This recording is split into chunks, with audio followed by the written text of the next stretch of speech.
So I want to talk to you quickly about courage. And I want to give you an example of a sad story. A man I thought should have stood firm with courage. Long story short, at one time in my life, I did not have courage. And I was afraid to speak up. And sometimes I would speak up, but it would come out in the wrong manner because I had anger. And everyone who has anger has fear.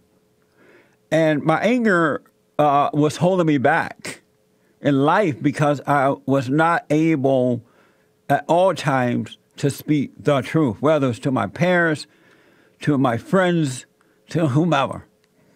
And so, long story short, and I have to tell you, the worst thing that you could have in your life is anger. Because when you have anger, one of the children of anger is fear. And so it was just difficult. There were things I would want to say I wouldn't because I would think about how the person would react, how they would feel about it, and it just held me back. And then after a while, you start resenting yourself because you can't speak up. You know, you're afraid of losing something if you speak up. It's also a sign of not being attached to the tree of life when you have anger and fear. And so what happened was long story short, and I write about it in my book, The Antidote, Healing America from the Poison of Hate, Blame, and Victimhood, just a reminder. And so long story short, I finally asked God to let me see what was wrong. Why can't I speak up? Why can't I be a man? Why can't I love and do what's right? And he allowed me to see that I had this anger and I had to forgive. And I had no idea that I resented my parents for the failures. You know, they made mistakes as most parents do, if not all. They make mistakes and do their best, but as kids, you resent them. And the moment you resent them, you become like them and you fall away from the tree of life. And so he allowed me to see at the age of 38 that I resented them, and I went and forgave them. It was the hardest thing to do, especially with my mother. But I apologized for being angry at her for what she had done.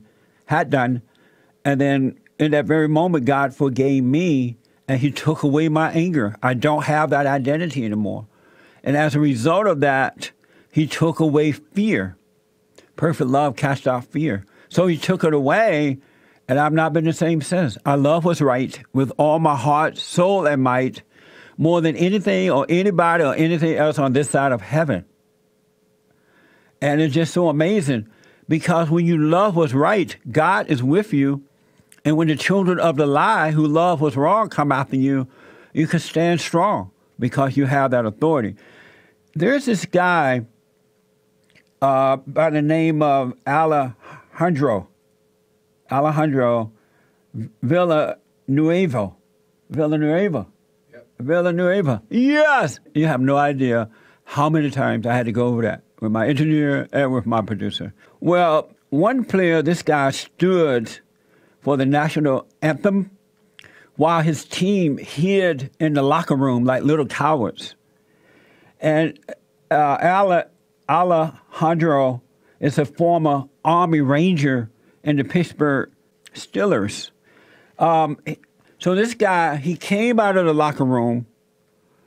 He stood for the national anthem while the other little boys were hiding back in their locker room, right? And it was such a noble thing to do. A noble thing. America loved this man for doing that, especially standing on his own, going against the entire team who were doing the wrong thing. Can you imagine? And the coach is a black man, so that's double trouble. That is mucho double trouble. But sadly to report, this man came back and apologized for doing the right thing. This is from ABC News. Steelers players apologizes for standing for the anthem without his team.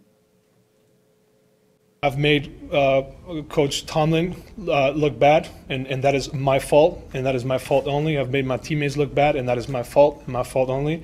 And I made the Steelers also look bad, and that is my fault and my fault only. So unwillingly, I've made a mistake, And so, you know, I've talked to my teammates about the situation. Hopefully they understand it. If they don't, I still have to live with it, because the nature of this debate is causing a lot of very heated reactions from fans, from players, and it's undeserving to all the players and coaches from this organization. Amazing. He made the coach and the team look bad or badly because they were doing the wrong thing. And that's what the light of truth does. It shines on the darkness, it shines on wrongdoing, and it made you look bad. Hopefully you would repent and overcome it. This man absolutely did the right thing. And I don't know what happened once he met up with the coach and his team. The coach and the team was wrong, and he was right. If you believe in what is right, if you love what is right, it is your job to put the truth out there and make the children of the lie look wrong. And some of them may change. But this man had to stand alone, not realizing God was with him. 99.99999, not all, 0.9% of the time. And just thinking about it in your own life. Whenever you stand for what is right, you're going to find yourself standing alone. But God is with you. That's why he said, don't worry, I'm with you. And so it's okay. Do not back away from the truth because most people don't like it. Just imagine what would happen if Jesus backed away because people didn't like the truth. You're like, you know what, Father, I'm coming back home. I'm done with this. They don't like me. The coach don't like me. The Jews, the blacks, the whomever, the whites don't like me, the Mexicans, I'm coming, I'm done. Where will we be today? You cannot back away. When you're going to stand for what is right, don't expect anyone to stand with you. God is with you. Now, compare that guy to this guy. Watch how this is from Twitter, this Buffalo Bill player, LaShawn McCoy, he's stretching and warming up during the national anthem. And this is a black man. Compare the two. Look at there. A clown.